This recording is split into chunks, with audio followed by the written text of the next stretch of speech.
This is us back. Now we've given up on the video. We've just given up. It's not working. Anyone saw last week's video will see that it wasn't working very well. So we're just going to do by the two pictures drawn, so there's no problem at all. And we figure if you see a drawn version of us rather than a picture of us, it's better for you too. Yes, We're, it's not as harsh in the eyes. yeah. We're being as humane as possible to you, to the viewers. Yes. So these are Decalogue 7 and 8. People Kieslowski. What we're going to do again is I'll do 7, Ronan will do 8, and so always try and give him the easy one. Yes. Yeah. Thanks very much for that. I never even thought about it because because we've been doing that, we've been doing the first one. So whenever I watch the first one, is like, okay, I'm going to have to talk about this, and that's what I'm concentrating on. Another one is like, I don't have to bother. I'm watching this one if I can enjoy it more because I don't have to talk about it as much. Fair enough. You got to have a system. Yeah, it was just the way it was, and I was watching thinking, yeah, I'm glad I'm doing another one. Fair enough. Yeah, so I'll do 7. I'll try and not mess up too much. But 7 is actually one of my favourites of the series. This is a really good one. It's another one. As soon as I started, I remembered it almost instantly. Yeah. I think it's a weird thing because for some reason I forgot it was part of the series, but it's a story I remember. But I think some part of my mind assumed it was a individual film, rather than a part of the series. So because it's the way your memory works sometimes. Because I remember the story really well, but I didn't connect it to the series again because it's been 10 years since I've seen it. But it's about a young woman who's about 2021, and her oops, sorry, I'm just turning this around. I've made a quite mistake with my microphone. Sorry. I'll start again with the explanation. I'll edit that a little bit out. My microphone just went sliding off somewhere. Right, so we'll start again. This is about a woman. It's 2021. She got pregnant when she was very young. She had the child, but her mother took it as her own, and she had to act as if she was a sister rather than the mother of the child. So the mother's closer to the child than she is, and it's making her crazy. It's very inhumane what's going on, but the reality is she wasn't mature enough for that child at the time. And instead of actually reassessing the situation at a certain point, they've just gone on with a lie, and it's caused havoc. So this young woman decides to steal the girl and leave for America or Canada. So she steals her from this event that's going on for children, this theatrical event. She steals a child, which is very heartrending for her own mother because she thinks the child is gone. She doesn't know where she was gone. And the actual mother, she takes a child to see his father, to see what will happen there. It's obvious nothing's going to happen. The father does not want to get involved in this mess, but he's sympathetic to what's going on and the heartache that's been caused. And at a certain point, the mother and daughter leave that area to get away because they're starting to panic. And that's as far as I'll go just now. We'll talk about the film and then we'll talk about the spoilers later, what happens, because I think I can only go so far. I don't want to get to the actual ending, but that gives us enough to talk about. Yeah, I mean, this is one of my favourites too, and again, I know we keep banging on about the prints, but this one is just stunningly good. I always remember this one being a lot kind of darker and kind of not as clear, but the Blu-ray is just stunningly good on this episode. Yeah. Even if it is not to do the same plot, it kind of reminds me, the atmosphere of it feels a bit like Double Life of Veronique. Yeah. There's a kind of same feeling to the way it's shot, even though the story's different. There's a kind of tone to it that's to me, is sort of similar, even though the stories themselves are completely different. There's a kind of weird calmness to the camera. You're watching this kind of melodramatic situation. It feels more fantastical than some of the other stories. Yeah. Even though it's based on something that actually probably could happen more than some of the other stories. But it still feels a bit more out there. Yeah, I mean, you're right, because there is more...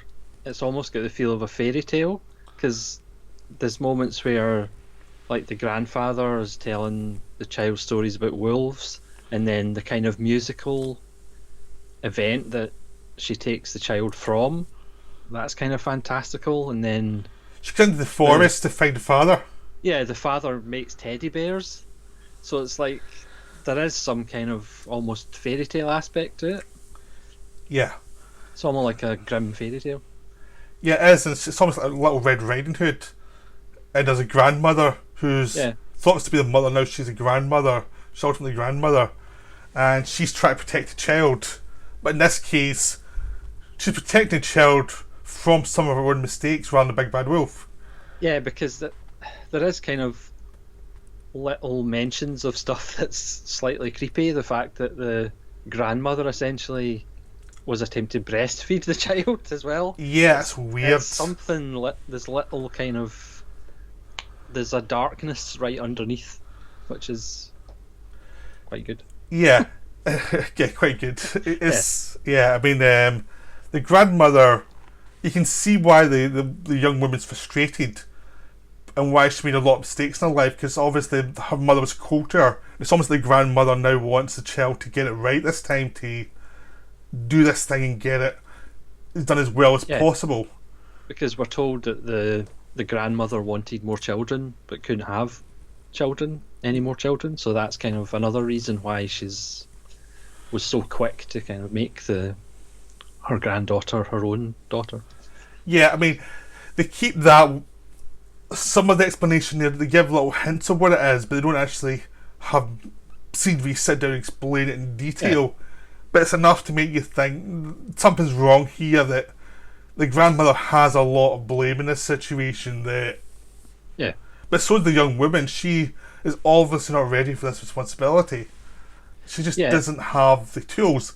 But some of that feels like it's because her own mother didn't give her the tools because she was cold to her. Like, this a person hasn't learned some certain things through life because she doesn't have a good relationship with her mother. And again, it's another example of Szysłowski being political without being political, because there's a line that somebody says, only in Poland could somebody essentially fake being the mother, and it's, official. So again, it's just little hints that without being overtly political. I think it's happened in America as well, though. Yeah. Didn't Jack Nicholson something with his mother and all the rest of it, or I can't remember. Yeah, it's just very odd. It's one of those things that happen every so often, but I'm not sure if that's what I've got. I read a book with Jack Nicholson years ago. There's something weird with his family, but I think it happens, but it's not something very common. Yeah. But obviously, the inference is this happens a lot at the time in Poland. Yes, there's something. If you know the right people, because the mother is head of a school, so she knows the right people.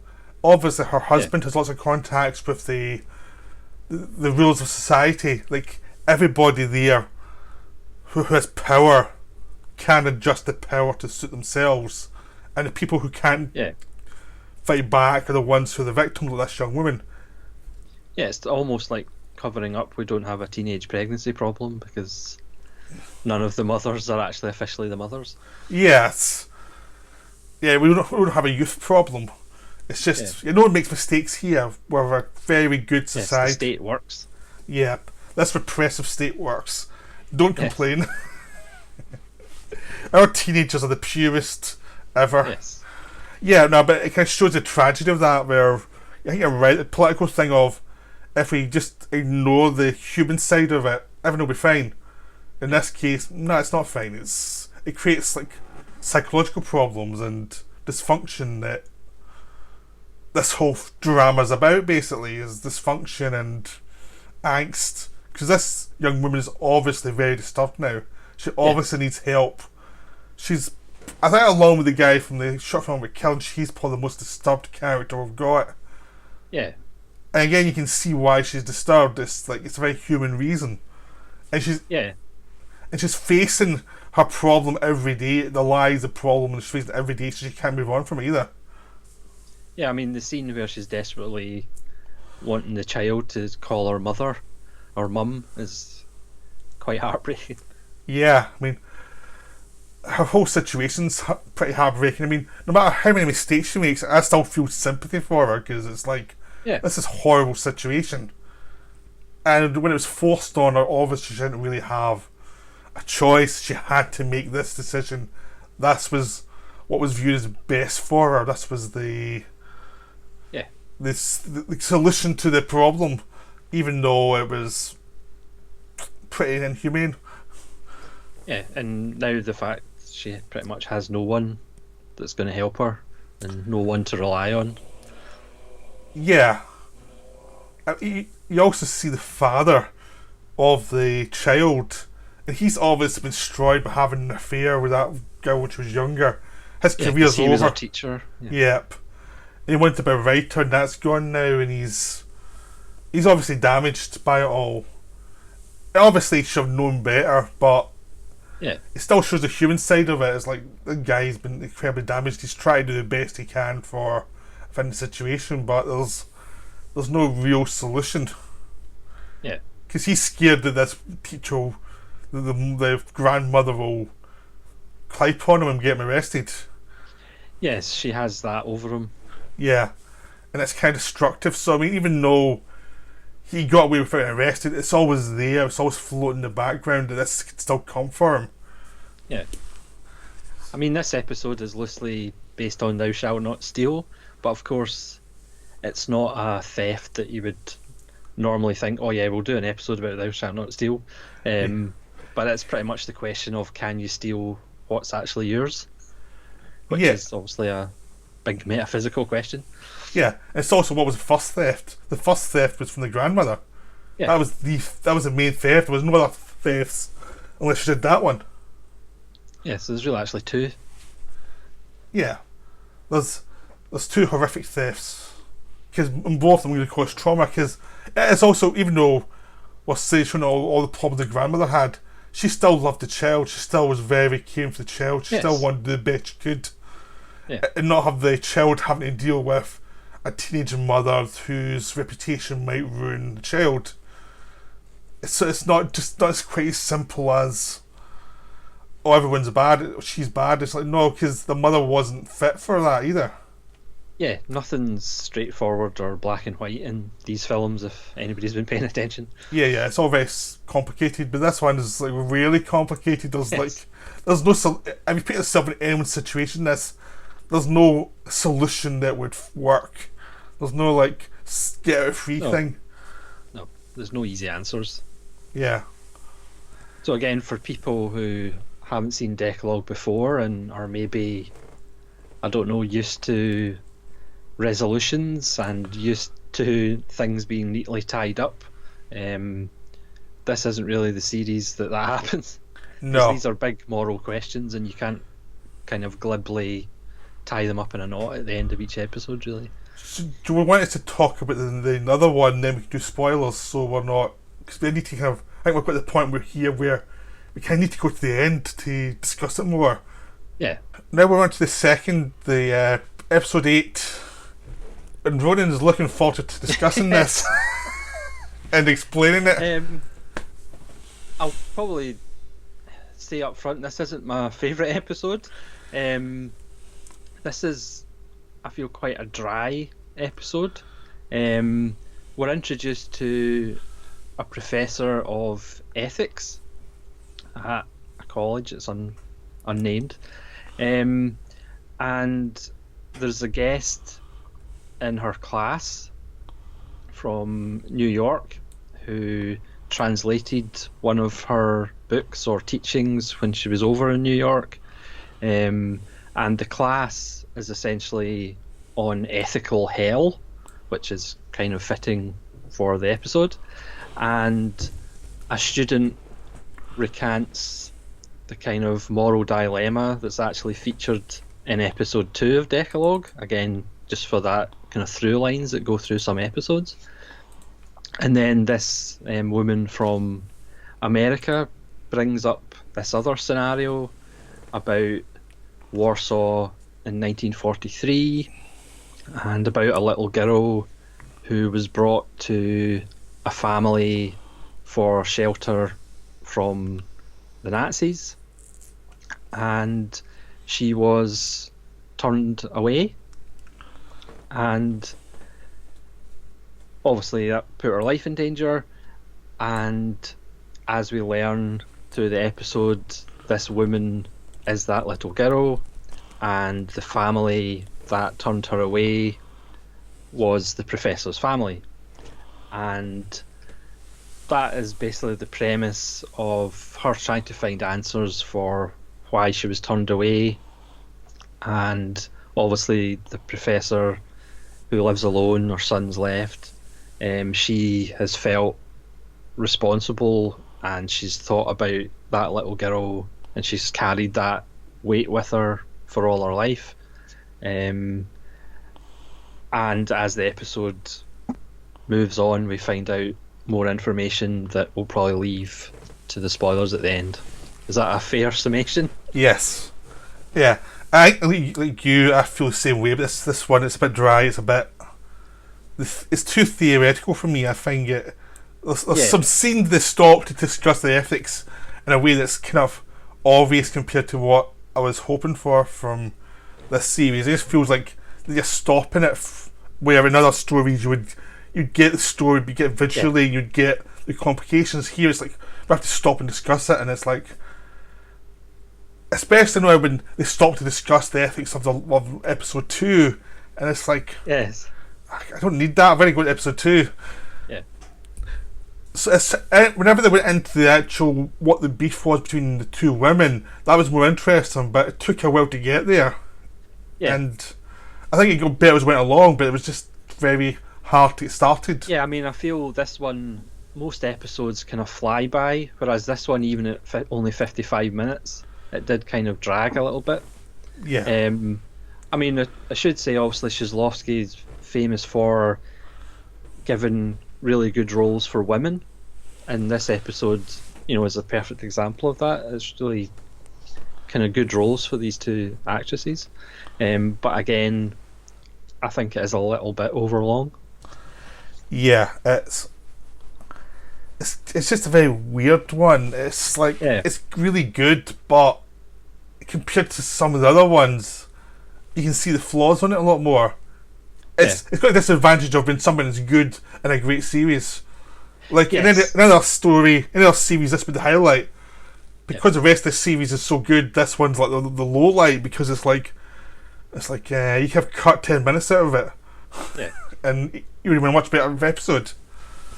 I mean, there is a kind of wonderful scene where the professor takes her back to actually the apartment or flat where she was actually brought to as a child, and it's a really odd apartment, and people are really some strange people, and there's obviously some shady things going on, and you do get a real sense of unease because she loses the woman, and she gets quite upset, and then of course the woman's back at the car, and it's just a kind of odd, off-kilter kind of scene. Well, yeah, the woman's punishing her though. The woman's making her get lost there. Yeah, but again, that's where I think the episode started to really come to life. That kind of thing is like you're seeing something played out rather than told to you, and you're thinking, I'm getting more from this than I was getting from the philosophy, because the philosophy isn't as intriguing as what follows. Like the human element, philosophy, just people talking, and it's like, well, I'd rather see it in action and in drama than people discussing it. So I mean, for eagle-eyed viewers, the blank witness appears in this episode in the class. There's a tracking shot to a seat in the classroom which is empty, and then a couple of minutes later it comes back, and of course it's that witness who's appeared in pretty much all the episodes. He didn't appear in episode 7 because Shizlowski said he shot him so badly that he ended up cutting out of that episode. Yeah. And then the seat's empty again as we go to it later. So again, he just pops up and just kind of stares at the professor because he always kind of is there for Yep. moments where the penny drops or a decision's to be made. Yep. Yeah, but the I really like the details of the professor before she went to work. She was older woman, she's still doing exercise, and then you get a sense that she's still active despite her age. She's still someone. She's got a past. She's got problems, but she's still a very active person, and she's kind and she's caring. So it kind of complicates it when the history's actually brought up because you're thinking, okay, it kind of puts you in the wrong foot. Yeah. You're thinking, okay, how does this all work out? But I think because it took so long to get from the, there's a problem to discussing the problem. Yeah. It's just like you supposed to get there quicker, really, because it's like we know who these people are. We don't need this. Again, to reiterate, it's not a bad episode. It's just because of what's around it. Yeah. And it's just all the other episodes are so amazing that this one is. It's not just that. It's like 2/3 of this episode's amazing. It's just that third bit. There's a third of it that's not, and it's like it's not even like the whole thing's right off. It's like most of it's great. When they start talking, it's great.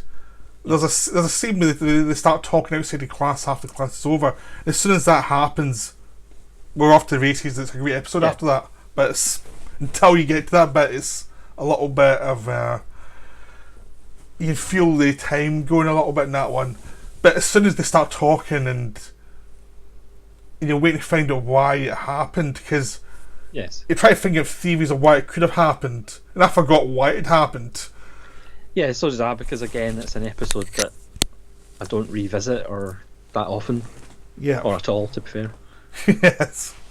Yeah, but it's as soon as they actually have a conversation outside the class, that's when it really gets good. It's like, okay, it's human, it's very human again. They're talking as people, and they're very good actresses, and they're talking because the actress playing the woman who comes over from America, she's very clear and understanding that there's a problem. She has to try and work it out, but she's not like someone who's like rabid for an explanation. Like she's very rational, and that makes it work a lot better because she's wanting to find the explanation, but she's not going to go about it in a stupid way. Yeah. Which I think really helps. But yes, and also it could have went the other way, and she could have been really emotional and hysterical about it, and which wouldn't have really worked. Yeah, but also because at this point she's in her 40s. She's a mature woman. She's not a kid anymore. So she's a lot of time to think about it and a lot of time to chew over this, and it's obvious weighs on her, but she's a mature person, so it's not like a kid asking that kind of question. It's someone who knows that life's complicated. Yeah, and once she finds out that the professor, hasn't just completely forgotten about her or completely forgotten about it, the fact that the professor, thinks about it on a fairly regular basis. Yeah, I think that helps as well, kind of meeting in the middle. Yeah, it's salted her as well when she thought this person had died. She didn't realise they had survived. So it kind of meeting up actually helps both of them kind of move on a little bit. But it's also the fact, I think we now need to kind of go into spoilers. Yes. And we can cover this one and go back to episode 7. Is that good for you? Yeah, that's absolutely fine. Yeah, the reason why she didn't bring this woman in to be hidden this when she was a little girl was because that she was a member of the resistance, and she thought that people bringing her may have been compromised and were setting them up. Yes. And that's a very kind of logical scary thing where you can see the point of that. It's like, a lot of people do the same thing. It's life. Yeah, so again, it's the price of a life of a child against, the resistance being exposed. And yeah, it's complicated. There's no Yes, again, it's complicated. there's no simple right or wrong answer to what. Again, I mean, you think, what would I do? It's like, I don't know. Yeah. I mean, I have no clue. And then, of course, she takes her to somebody who did actually take her and rescue her. Yeah. And of course, again, that doesn't go how you think it will go either. Yeah, because this guy's a wreck of a person now. He's just been destroyed by what happened to them. Yeah, he doesn't want to talk about it, doesn't want to think about it. Yeah.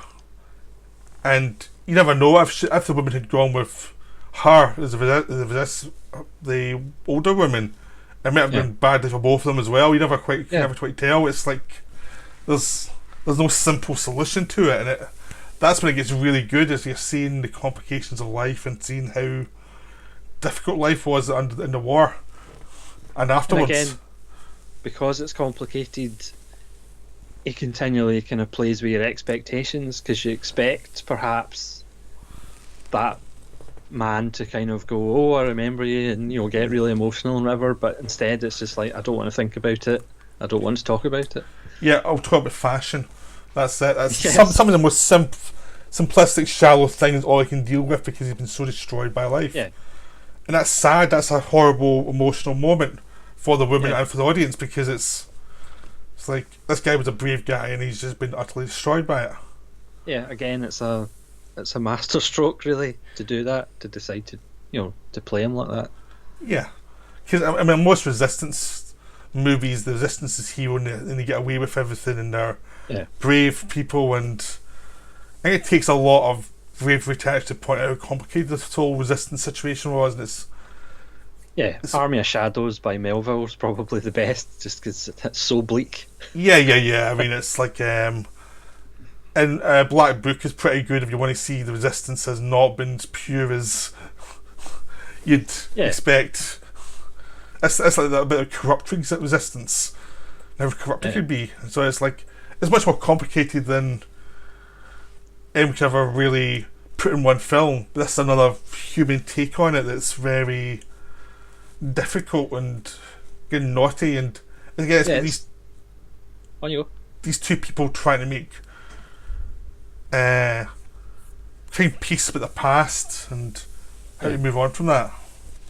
Yeah, I was just going to say, bizarrely, I was just thinking while I was watching this one, it would be funny if this series was actually done in America by Hollywood.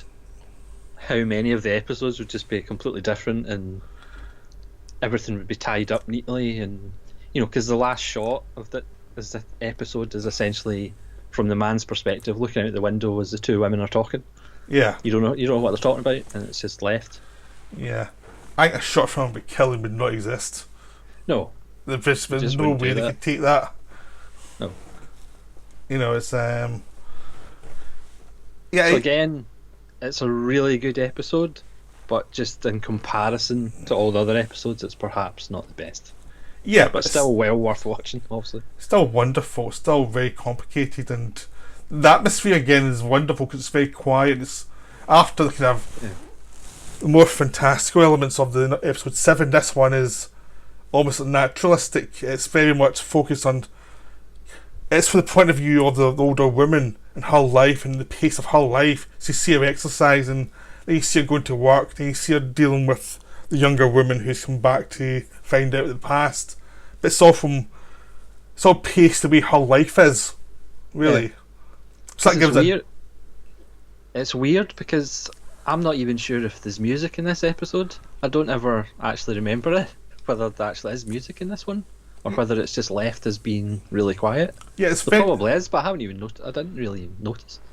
Yeah, there's no like filters in the cameras, and there's no real great atmosphere to it. It's just like normal life, a person going, a no nonsense person going on with their life and trying to make the best of their life. It's very naturalistic and calm, and it's wonderful. I mean, I just wish they'd kind of cut it down a little bit. Yeah. Because I mean, the last half hour is amazing. It's just it just takes a lot of time to get there. But there you go. So Do you want to speak about the ending of episode 7? So episode 7, the spoiler really is that when the young woman leaves her ex-lover, the father of the child, she goes with the child, and you're watching her thinking she may do something to herself and the child because she's Yes. at a low point, and you see her going through the countryside, and the grandmother and the father and the child's father are all looking for her, and they're all pretty distraught trying to find her. And they find her at the train station trying to get away from them. So they do find her, and she hasn't done anything crazy, but they take the child away from her. So the child's back with the grandmother, but the child now knows that the grandmother's a grandmother, not a mother. And as the young woman now leaves in the train, the child looks out, and she's always a lot more disturbed about the situation than she would have been the day before. It's like there's now a time bumping off in her head, like, Yeah. it's not going to be easy now. Really, like, this is not the end of this situation by a long shot. There's going to be more to this. Yes. Like later on, like this is a film that he's lost. It could have been a sequel to and been, you know what I mean? He could have done a further story with this one because it was so expansive beyond the story itself. Which is why I probably thought that it was one of his films, because it feels like it's. It could have been a short film about child theft. Yeah. Yeah, that would have Not done a very well. snappy title, but Yeah. A short film about childhood. yeah. But yeah, this one is, it feels much more unresolved and haunting. Again, like it's a fairy story. It feels a fairy story ending. The child is returned to her family, but the family is now totally destroyed by the lie. Yeah. And Again, he doesn't have a nice resolution. You're left thinking about it, which is pretty much the message of the whole series. yeah, but it's framed within a kind of fairy story kind of story. Yeah. But the implications are so complicated. It's like now everything's much more darker and more horrific, and this child's going to be disturbed now, and it all went back to the original theft of the child, of telling her mother was her sister. That's like very. You can kind of see it in her eyes at the end when she's watching her sister mother leaving the train. Because at that point she's starting to bond with her a little bit. She's starting to see the situation's a bit more complicated. Even though as a child she can't really understand it, she's still seeing there's something more here, and then she's starting to see that her mother's sister is damaged by the whole thing, and probably cares for her a lot more than she originally thought. Yeah. So it's very haunting, really. Again, that's one of the reasons why it's one of my favourites. It's just there's something to it beyond the surface. It's under your skin. There's so much going on, and so many kind of effects of the actions as well. Yeah, there's not one simple solution to anything. Everyone's complicated. Everyone's trying to do their best in a bad situation. Everyone's very flawed, and even the father becomes very sympathetic. The child's father, you can tell he really wants to do his best for the situation, but he's terrified of the grandmother, and he's scared about what the actual mother will do in case she's. Because he obviously knows the more unstable side of her personality. He's kind of genuinely worried that could go really tragic. Yeah, and obviously the father is the daughter's favourite, because obviously she doesn't get on with her mother at all. But who do you think the man was that the father goes to ask for help? A government official, or? Yeah, I think he is. Originally I thought it was going to be some underworld thing. Yeah. And but no, it's obviously someone they grew up. They came up together, and he obviously went the government route, and the father went the more artistic route. Yeah. But they're probably still good friends. It's like, but again, it just shows the government can't do everything. It's like they can't really deal with this. It's just there's nothing they can do. Yeah. But it looks like it's going towards something sinister then, and then it turns out not. But it's not. It's just shows the kind of failure of bureaucracy. Yeah, I mean, as you said, you think that perhaps she'll do something terrible to herself and the child. There's nice shots on a bridge. There's nice shots where they're standing next to the river. Again, it's not explicitly kind of shown, but there's just a kind of hint. Yeah. The father goes down to find her and wades out into the water, so you think, maybe she's jumped in. Yeah. There's another thing that remind me of is Fritz Lang movies. That kind of very spare. The sense that tragedy can go from one simple thing to something that's much bigger but more tragic. If you see a lot of his American films, it starts with something simple and ends up going to the most pitiless, awful place. And when I was watching this, I was thinking, are we going very Fritz Lang here? Are we going to go toward that dark place? Yes. Because that was another person I thought of when watching this film. Was just the way it was shot as well. Just some element of Fritz Lang in there, but maybe that's just me. Maybe. Because I'm a big Fritz Lang fan. Yeah, who isn't? Yeah. I should say the father of the child was played by the same actor who was in Blind Chance by Sheslovsky. He was the lead in Blind Chance. And he gives a good turn in this. And also the actress that plays the child, I think, is very good, because obviously child actors can be annoying. A whole spectrum of annoyance, but every so she's often very good as well. You used to think of the directors toning them down just to be naturalistic. It's usually fine. It's like when they ask them to have a personality, that's when it becomes a problem. I think if they just ask them to be themselves, it's usually a lot better. Yeah. Again, this one's only 55 minutes, and it absolutely flies by. Yeah, I mean, it really feels very tight. Every scene has a point, and it gets to the point, and then it moves on to the next and next. There's like a propulsion to it. It's like the lead character's not resting; she's always in the move mentally.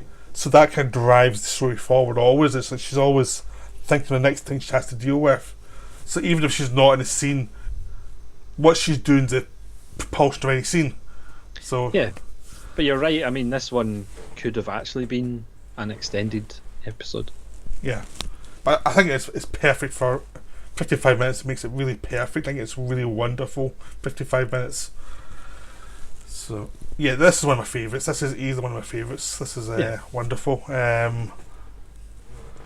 We've still got 2 more to go. Yes. I had to resist just watching the final 2, because it's like, you're close to the end, you're thinking, should I just watch the final 2 and that's it? But it's like, no, I'll resist. I'll keep doing it the way I'm doing it. It's good. But there's all these extras now I want to watch, but it's like I want to see the whole series first before I do any extras, because I think that's better to do it that way. But yeah, because there's a really good 90-odd minute interview with Sheslovsky. There's a Tony Ryan's long Tony Raines. It's about an hour and 20. Appreciation with it. So. There's a long documentary by Sheslovsky as well on it. There's some of his shorter films or older films from. Yeah, and I would certainly say from that aspect, the Arrow release is better than the Criterion. The Criterion has the 2 short films on Blu-ray, but as far as extras, the Arrow Academy box set is essential. Yeah. You've got early documentaries, you've got early fiction. It's a fantastic set. Arrow tends to be very thorough in their stuff. I mean, they've done such a great job with this one. Even like directors who don't deserve the attention, sometimes they put all the work in. It's like, well, that's a lot of work for someone who's not very good. I mean, when you get to someone like Kozlowski who deserves it, it's like, Jesus, tons here. So it's just So I know there's obviously lots of people on YouTube and out there that love Criterion, but on this version, the Criterion just doesn't stand up to the Arrow. Yeah. Well, the good thing is that there's 2 different versions. I mean, there's some films I've got in Criterion and like BFI. Like I've got Tokyo Story in BFI and Criterion. Yes, I'm the same. Yeah, it's like. Well, I bought a Criterion Decalogue as well, but. Oh no, I don't have the Criterion Decalogue. I've got like Tokyo Story and both of them. But yeah, it's like there's certain ones you double dip. But you just have to. Yeah, it's not our fault. Well, might be a lack of self-control, but sometimes you don't really feel guilty about it though. No. You only feel guilty when you get your credit card bill.